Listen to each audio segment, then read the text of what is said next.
Hey guys, Patriot Media here. Today I'm with my girlfriend, Hello. and we're going to be reviewing Titans Beast World. For those of you who don't know, Titans Beast World is a new event that just came out for DC Comics, where the Titans, who are now the main superhero group in the DC Universe, now that the Justice League has been disbanded as a result from the Dark Crisis conflict, the Titans have to deal with people in the world being infected by these spores and turning into beasts or animals. So we're going to start with the main story, and then we're going to go into the tie-ins after the fact. So here is the cover for Titans Beast World issue 1. I think it's the best cover of the series. I agree. I think it's a good cover to get it started off. I would argue it's the best cover of the entire Titans run so far. Not that this is technically part of that run, but you know what I mean. Like if the new Titans run, I think this is a really good cover. Mm-hmm. Our local comic book shop had it as a poster, and I was thinking about trying to get it from them, but it was gone before I had the chance to ask for it. All right, so let's jump into issue 1. So issue 1 starts off with the Brother Eternity sending these people to the moon Titan of Saturn, I believe. And he comes out and tells everybody that he is a Tamaranian, which is that weird language at the bottom of the screen. And then we cut to Titan's Tower in Bloodhaven, where we see Starfire's reaction to it and her saying that it's Tamaranian. So then, because he's kind of the villain of the Titans book right now, the Titans boom tube to the Titan, the moon, and this Conqueror comes out, kind of like Starro. And then Starfire goes into this whole thing of Tamaranian lore and how Starro would defeat this Conqueror. So then that leads to Beast Boy trying to take the form of Starro. Before we go to the next slide, I wanted to ask you what you thought about the face masks in outer space. So, like, Starfire, I don't know if she can breathe in outer space or not. I'm not that caught up on Starfire lore.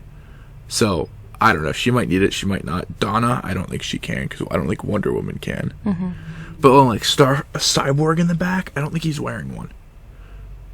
And you would think he would need one, because right. He has a human face. But, he might be wearing one. I don't remember.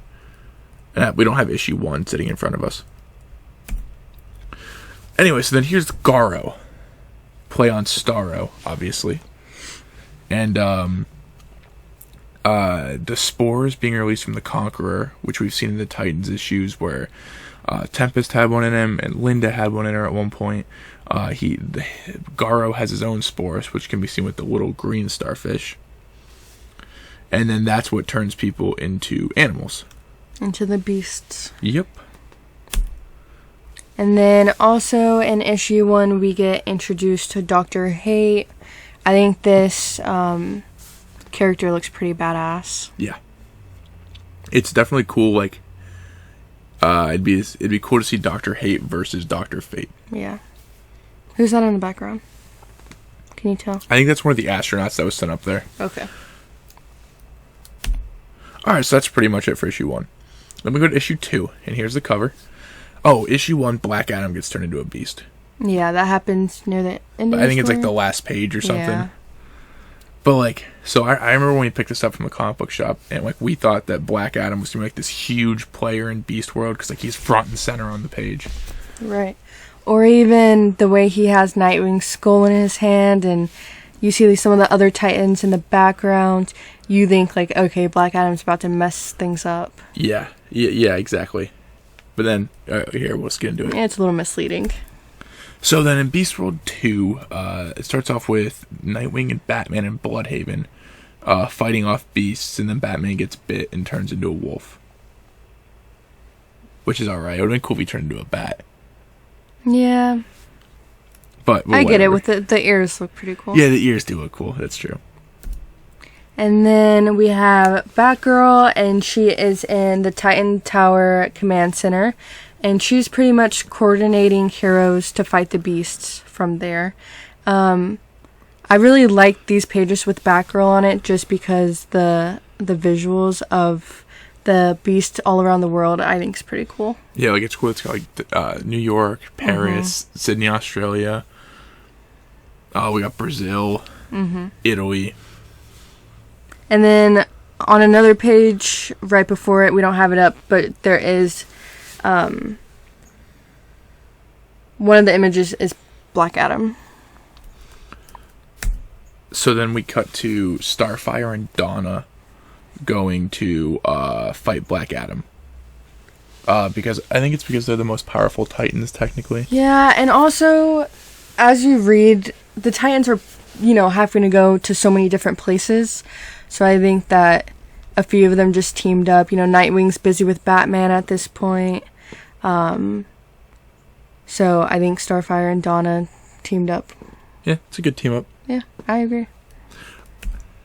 So then they're fighting Black Adam, and Batgirl comes out and says that the spores are attracted to the more powerful being. So that Donna and Starfire are liabilities, because if they get infected, then the world's screwed. Yeah. They're kind of curing right now. Yeah. And then at the end of the issue, we find out that Amanda Waller and Peacemaker are working with Dr. Hate. I really like Peacemaker and the newer DC stuff. He was at the beginning of the Titan series. Mm-hmm. He's been in this. I think he has a book out right now, which I think I want to look into because I think he's pretty cool. And we were also talking about, neither of us really knew a lot about Peacemaker before the James Gunn show that we both really liked. Yeah. And that we think Peacemaker looks a lot like John Cena in this series. Yeah, you can't tell me, just like, look at, you can't tell me, the top picture especially, that's John Cena. The bottom one, it's a little bit less like John Cena, but the top picture, that is John Cena. It looks like John Cena and Amanda Waller if she was like, died and was floating in water for a while and got all puffy and waterboarded. I don't know what's happening with her forehead, but I guess it adds to the character development. She's just insanely intelligent. Oh, okay. Yeah. That must be it. So then it ends. There's a whole fight scene between Nightwing and Beast Batman, but obviously Nightwing wins in the end. Which is kind of deceiving by the cover. I really thought like he was gonna die. I was like, he must have. I mean, it was literally Black Adam's as his Beast holding Nightwing's skull, and then at the end it's like, nope, Nightwing was able to catch Beast Batman. Yeah. So I also think, like, looking in the background, because they're still in Bloodhaven, and like, so in the whole Nightwing series, it's all been about Nightwing building up Bloodhaven and like making it better and better, trying to make it more like Metropolis compared to Gotham. You know what I mean? And then like you look in the background, it's just destroyed. So I'm really excited to see Nightwing 111, which comes out later this month, with like the aftermath for the city of Bloodhaven. Yeah, if I remember correct too, I think I liked in the story how they kind of emphasized how Nightwing was not willing to hurt Batman in any way, even though, at this point he's not Batman, but Nightwing still has that loyalty to him. Yeah, yeah. And then on to issue 3. Issue 3 is definitely the worst out of the 6, but it's also in a weird spot. It's more just setting up stuff for later on. I think it personally could have been a 5-issue miniseries, but obviously they're going to stretch it out to 6 to try to get that extra $3 out of everybody. Yeah, this book is definitely skippable, to be completely honest. And the cover's not even that cool. Yeah. Like, if it didn't say Batman Infected, you wouldn't really know that that's Batman. Like, yes, there's a bat logo on his chest, but it kind of just blends in. And Amanda Waller, I don't think is ever actually with Batman. Yeah, that's a good point. So it starts off with the one and only Detective Chimp introduced. The only good part about this entire book. Yeah, but like he's there and he's cool because like, I mean, I grew up playing Lego Batman games, and I think it's Lego Batman 3 that introduced Detective Chimp, and like you can play as it. And I remember being a kid and thinking, oh yeah, that's pretty cool. But like he doesn't do that much right now. I think he does more in issue 6, but we'll see. And then this lady throwing the flashlight at him is this doctor that lives in the same apartment complex as Nightwing. And apparently she knows that Dick Grayson is Nightwing because obviously she knows they live in the same apartment building, and she says something like that. But, like, you've read them with me, the New 52, Rebirth, all the way up to, like, issue 110 that just came out, and I don't remember ever seeing her. Yeah, or even maybe a page before or after this, Batgirl is telling Nightwing, like, listen to the doctor, as if, like, we're all supposed to just know who this character is. Yeah. But maybe we missed something. Yeah, we easily could have missed it. I also think it's pretty funny how they decided to bring Detective Chimp? Yeah, Detective Chimp. Detective Chimp into the series. It's pretty ironic. I like it. That he's the only... Well, okay, if he were to turn into a beast, would he turn into a person, or would he turn into a beast? I think he would turn into maybe just himself, but with rabies. I don't know. With rabies. I mean, he's already wearing the green. Kind of ties in with Garo. So then we go to space where Garo is... I think he's about to go towards Earth, and Donna has to use her lasso to hold him back. Also on this page, we can see this narrator in purple. Throughout the issue, we kind of assume that it's Raven. Yeah, because Raven usually has the purple narration bubbles. Yeah, whatever you want to call them. And it's kind of... I don't know how to describe it, but it has her tone. Yeah, it's very heavily implied it's Raven. Right. But then sometimes it talks at the same time as Raven, but it's probably just her, like, inner monologue.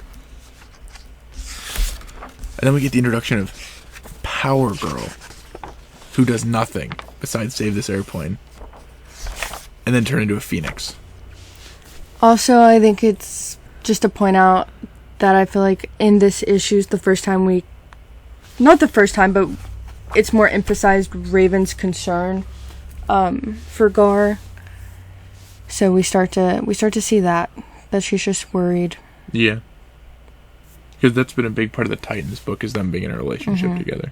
I feel like in this issue, she's only in it a little bit, and then as we progress in the series, she's becomes more and more relevant. Yeah. When did Power Girl get a cape? Lose a cape and get a jacket? That's a good question. They did the same thing with Supergirl later on. Yeah. Like, we also don't read the Action Comics book, so that's probably where it happened. But anyway, yeah, she turns into a phoenix. Obviously, only her head turns into a phoenix, though. Yeah, and her feet. and her claws. Everything but... Should I say it? Okay. Everything but her legs, obviously. So then this issue wraps up kind of with Amanda Waller recruiting Lex Luthor to come help her defeat Garo, which I remember reading, and I thought it was going to be this huge thing. Yep. I feel like at this point, like he said, we think Lex is going to be this big character, but when we were looking over these comics to talk about it, I honestly forgot that he was even in it at all. Yeah, he's only here for like 5 panels. I feel like I really do like the story overall, but there are certain parts that sometimes feel a little irrelevant. But like we said, just the whole book 3 is kind of... Yeah, it's unnecessary. Maybe a little bit, yeah.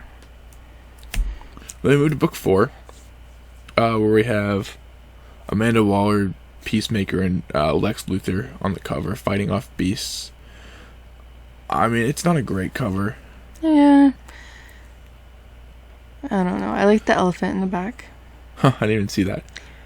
Again, it's putting so much emphasis, in my opinion. Like, Amanda Waller and Peacemaker are pretty big part of the story, but Lex Luthor just isn't. It's the same with, like, each cover doesn't always really correspond to what's going to happen in the book. No, not at all. They kind of... It's just interesting. I wonder how they chose what they were going to put on the covers. Yeah, some of the variant covers have been cool, though, too. Yeah. But those you have to special order at our store, so we didn't get any of the variant covers. But then there's the big, like, alligator-looking thing on the front. And it looks so right now there's a book out called Justice League versus King Kong. No, Justice League versus Godzilla is what it is, and like it looks like it's the Godzilla from the Justice League versus Godzilla book. Yeah. Not that I've read that. I've only seen the cover, but yeah, that's what it looks like. You got excited. Yeah. And then it starts off with Peacemaker kidnapping Chester Runk, but not before he kills his son unknowingly, which is that tiger in the bottom right-hand corner. And that's kind of rushed over really fast. Yeah. Yeah, that guy's son just died, and he goes, sorry. Oh shit, hey, my bad. And then just... Yep. Yeah. Yep. That's it. And then we cut to, I think it's Ivy City, and Giganta's introduced, which I don't know if Giganta's a hero or a villain at this point. I want to say she's somewhat reformed villain, but I don't know. But so she gets turned into this giant bear and starts wrecking the city, Godzilla style. Which can be seen here. It almost looks like she's breathing fire in that one. I know it's not, but it looks like it. And then we've got John Kent Superman in the city, which can be seen right there. It just kind of shows like all the heroes are kind of coming together all around the world. But then, so because of this destruction of Ivy City, Sergeant Steele, who's a member of the Bureau of Sovereignty, I believe that's a new Wonder Woman book thing. The new series just came out. I think they're on issue 5 or 6. But he's just kind of blaming the superheroes and the Titans for everything that's happened so far. Because they let this happen. And I think Giganta's a hero at this point, so it's a hero destroying the city. And then we cut to... this is what Lex Luthor was for, teleporting Chester Runk inside of Garo. Mm-hmm. And then he opens a black hole inside of him. And we can really see Raven's monologue throughout this. Yeah. So we think. And then... Yeah, because you don't actually get any words. Wait a second. So Chester doesn't have a mouth thing either. Oh, yeah. Well, he's also... they sent him there to die. Yeah, that's true. But, yeah, there's nothing even from Chester talking. It's just Raven talking. But I guess Chester wouldn't be able to talk in space. Yeah, that doesn't... they shouldn't be able to talk at all in space. There's nothing for the sound waves to bounce off of. Whatever. Well, that's why. Well, all of this is just like inner monologue. Head, yeah, but like they still talk in space. Yeah. And then Garo dies. Mm-hmm. From the black hole. And Chester died with him. And then also, a few pages ahead, just to go back to that monologue. One of the monologues was, or the inner monologues, I guess you would say, Raven was on the way to protect her love. So then we're like, okay, well, obviously Raven wouldn't talk about herself in the third person. So we're like, is the narrator still one of the characters in the book? Is it, just an all-knowing narrator that can be anyone? And then also we see how broken Raven is, obviously, about Gar dying. And we jump into issue 5. Yep. With Dr. Hate on the cover. This is a really cool cover, kind of. I like that Dr. Hate is front and center. I just don't love the beasts in the background. But, it's Beast World. It almost looks like a evil church choir. Yeah, it does. So we open on the hero standing around dead Gar. Yep. Yeah, that's it. Wait. Okay, I was trying to see if... I don't know why I'm stuck on this mask Yeah, thing, I was trying to see if Wonder Woman was wearing a mask too. That's why I froze.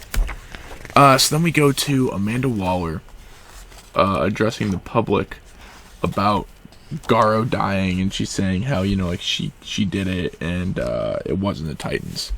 And then she goes on to talk about how Chester did it, which is crazy. They used a picture of his son, who Peacemaker just shot. Mm-hmm. But yeah, so she says that it was her and the government that did it, and it wasn't the Titans that saved him. Manipulating the media. Maybe DC is trying to say something. So then, and then we go to Raven, who's very angry. And yeah, Raven wants to kill Waller, and she kind of emphasizes that she could, but she gestures to her gemstone and says, because Donna tells her, like, listen, that's not you, and she's like, it's part of me, and she looks at her gemstone and says, it's her. Do you want to explain that tie-in? We'll get to it later. Okay. So then we go to, Nightwing wants to go and talk to Amanda Waller. And so Raven teleports him and Wally to the Bureau of Sovereignty. And Wally really hasn't been around much. No. Well, because they've been in space and he can't really go in space. But so, Wally runs around, gets rid of the guards, and then they break in. And then there's this big fight between Nightwing and Peacemaker, which it looks amazing on the paper. Mm-hmm. This was one of our favorite parts. Yes. Yeah, I think this was definitely one of the best fight scenes of the series. And then one of my favorite parts of the whole series is Nightwing flipping Peacemaker's helmet around so he can't see and then knocking him out with it. And if you watch the Peacemaker show, Peacemaker's just a big, strong dummy.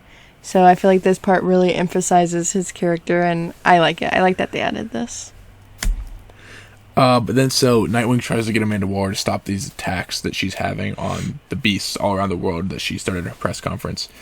And she says she's not going to do it. So Nightwing has Cyborg hack into all the different governments, their drone strikes, and he shuts them off. And then we find out that Demon Raven is Dr. Hate all along. And I'm guessing the narrator that we've been reading this whole time. We'll have to wait and see. What do you think about that? Oh, okay, never mind. I think it's interesting. I don't know. I don't love it, but I also don't hate it. Like, I think it's cool. Yeah. I'm interested to see where they go with it in the Titans book.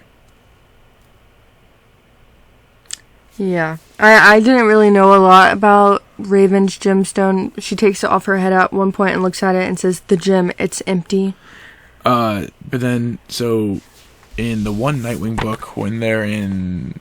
Raven teleports them into hell, and there's like a demon there that they're fighting, and he says that they say that there's a demon missing from hell.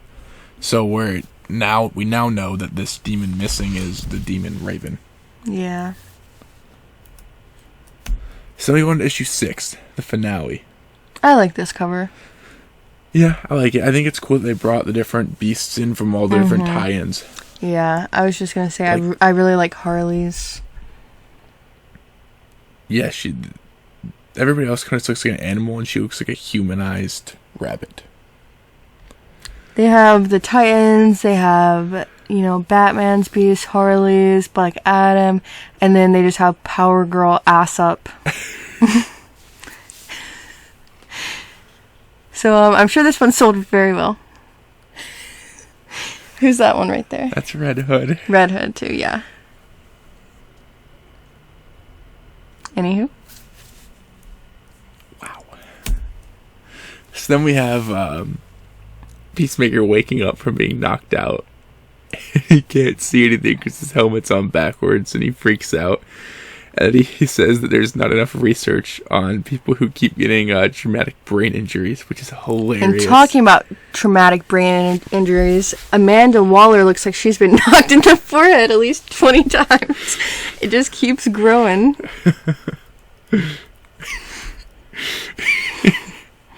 And then Nightwing breaks into the Oval Office to meet with the president. This part was so random. I kind of liked it, though. Yeah, and he's more just telling him that, they could... Because earlier we find out the president's wife is a beast. I also think it's pretty funny they just keep the president, in the shadows. Yeah, I don't know if they... Yeah, I don't think they showed him in any other books. Whatever. It doesn't matter. But yeah, Nightwing meets with the president and just kind of tells him that, the Titans can handle everything and, they'll fix it. And then we have the Titans are protecting the beasts from all the different drone strikes all around the world. You've got Superman, John Kent, saving Harley. Right, just stopping those military attacks. Yep, and then they're trying to destroy as many spores as they can. Yeah. So then, before they head out, Nightwing gives Donna this secret file. And we find out that Donna Troy gets a new suit. What are your thoughts? Honestly, I think I like it better than you do. Do you just not like the mask? I don't like that part? it looks like an Iron Man suit. I get what you're saying. Like, it just looks like an Iron Man suit, and I don't like it. Iron Man suit with star nipples. Yeah, I don't like it, personally.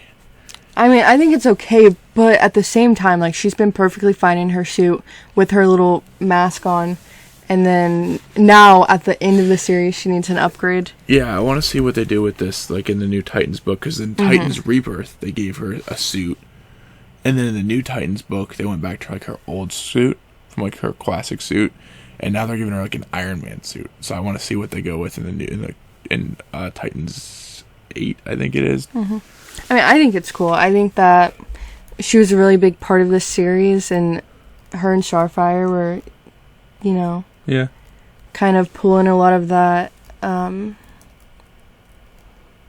just a lot of the battles when it came to the Beast. So maybe they just wanted to upgrade her a little bit, give her some spotlight. Yeah, we'll see what they do going forward. So then they find out, or Raven finds out, that Beast Boy is still alive inside of the spores. Yeah, so they've been freaking out trying to kill all these spores this whole time. And now they decide, instead of killing the spores, they want to try to herd them together as much as they can and protect him. So then we get, like, because the spores try to follow the most powerful person.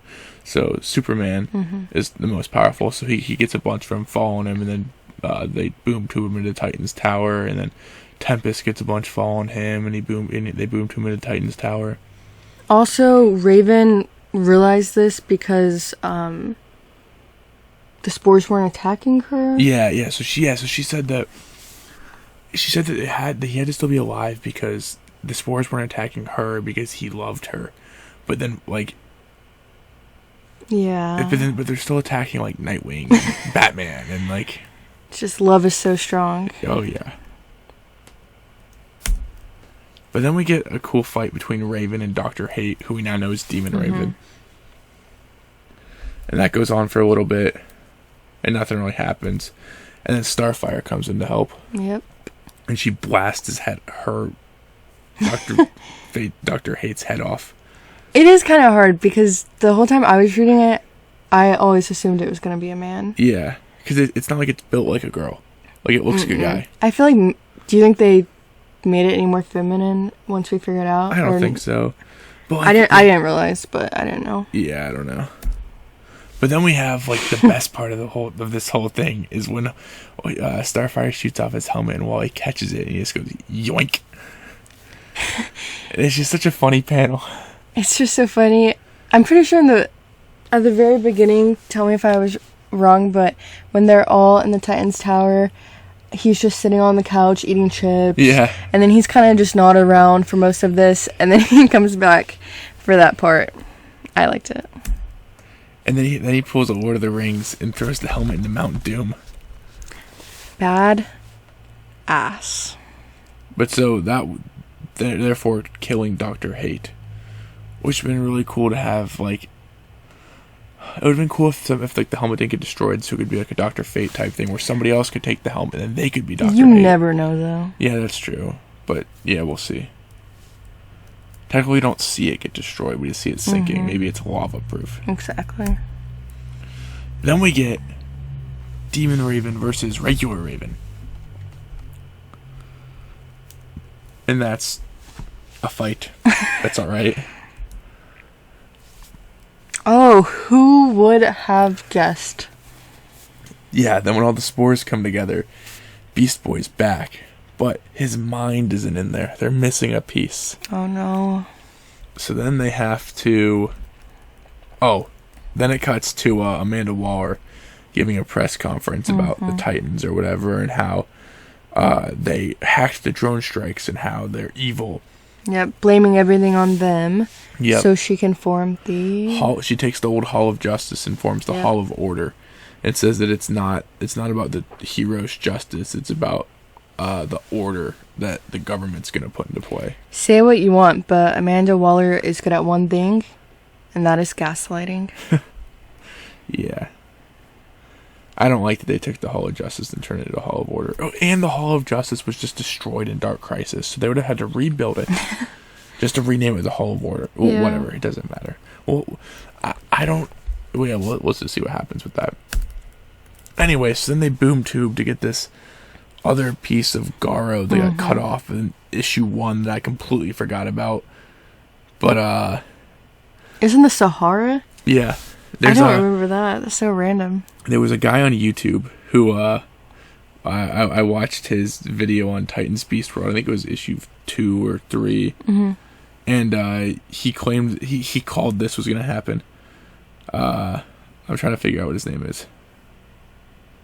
That is one thing I feel like some of this book is predictable. Just like when Garo died, I think we all knew that wasn't going to be the end of things. Yeah. His name's Weird Science Comics. He called this, and it was like he made like a joke in his episode, like, "Oh, if they go back and they get the arm, come back to my channel and subscribe." Shout out. Then, then they did that. I was like, "Oh, no way!" He called it. Did you subscribe? Yeah, I was subscribed before that. I was subscribed before that. We can put a link to his channel in the description, so the 3 people that watch this can go and subscribe. Me, you, and somebody else. So then he's officially back, and everybody's back to normal. Again, I don't know when this new Supergirl costume came about. I don't know why they're getting rid of capes. Did we add the picture of all of them together that we were talking about a little bit ago? Can we go back to that? It's after. Oh, okay. Yeah, we'll. So then once he's back, there's this kind of like epilogue type thing. I think that's the right word. Epilogue. Yeah, whatever. Should I read it? For those of you who know about epilogue in the DCAU, keep epilogue a secret. From the gemstone we see, "Hello? I'm here. I'm in here. Gar, can anyone?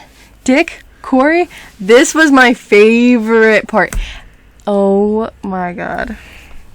Do you want to talk about it then? You go. You go. I'm speechless. So we find out that in the fight between Raven and Demon Raven, we thought that Raven put Demon Raven back in the stone.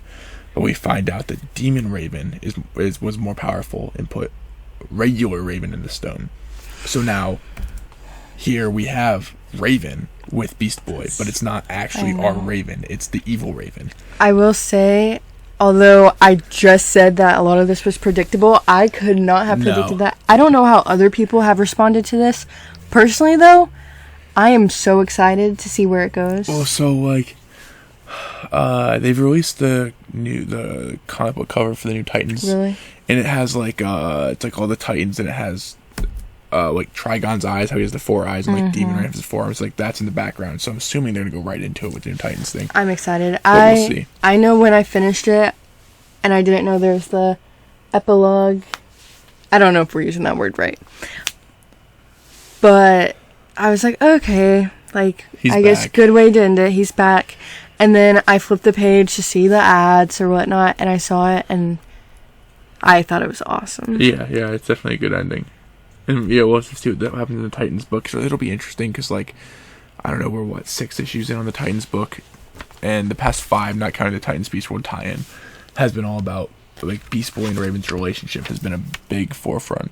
This was the picture I was talking about. Yeah, I got it next. But so yeah, we'll sort of see what happens with it. But then, so we had a couple cool pictures. We thought that we didn't really have anything specific to talk about. But, like, we got this one of all the Titans in silhouette. I think Donna's suit looks pretty cool there. Yeah, so if I don't like the helmet. The helmet is the thing I don't like the most. Yeah, I understand that. So, like, if it was just her, like, her head and hair, and then it was that suit, it'd be cool. It'd look a lot like the Rebirth suit. But maybe it has the helmet so she can go to space or go wherever else without having to worry about. Yeah, maybe. I think it's cool. I also think it's cool that Detective Chimp is right in the front. Yeah. And then we get another one from the other side, which is this one, which is cool. I like this one a lot. we were talking about Batgirl. Personally, I like her suit, but I think the cowl kind of throws us off a little bit. Yeah, the cowl and the lipstick's kind of... Yeah, the black lipstick. I love Batgirl, but I don't know. Nightwing looks awesome, though. Yeah. I think everyone looks pretty cool. I like the logo for Wally in this one. I have Wally's solo series, so I'm looking. I didn't even think about this till just now. Yeah, okay, that's his logo on the suit. Because I know there's sometimes Wally has like the Barry logo, but I'm like that's Wally's logo. But yeah, that's pretty much it for the main story of Titans Beast World. Yeah. Do you have anything else to add? I think that the past few months of my life has been completely consumed by this series. Yep. And its tie-ins. And also its tie-ins within, like, Titans and Nightwing and any other, Yeah. book. So, I think that... And you spent a lot of money buying all the tie-ins, too. I did spend a lot of money buying all the tie-ins.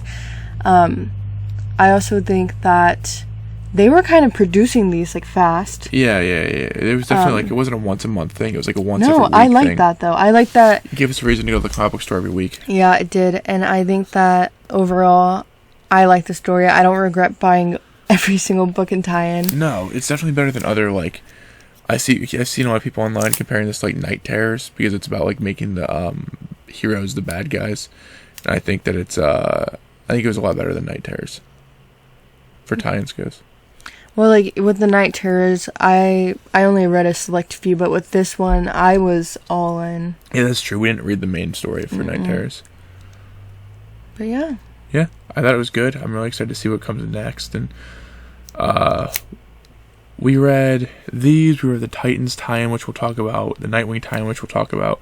But we didn't read, like, the Beast. We didn't read the Action Comics or anything like that. We read the World Tours. So, yeah. We'll talk about that next. Alright, so looking at the time, this is about a 40-minute video, so we're going to cut it, make part 1 about the main story, and then part 2 about the tie-ins. Thank you guys so much for listening, and make sure to come back for those tie-in videos. Alright, see you guys in the next video. Bye. Bye.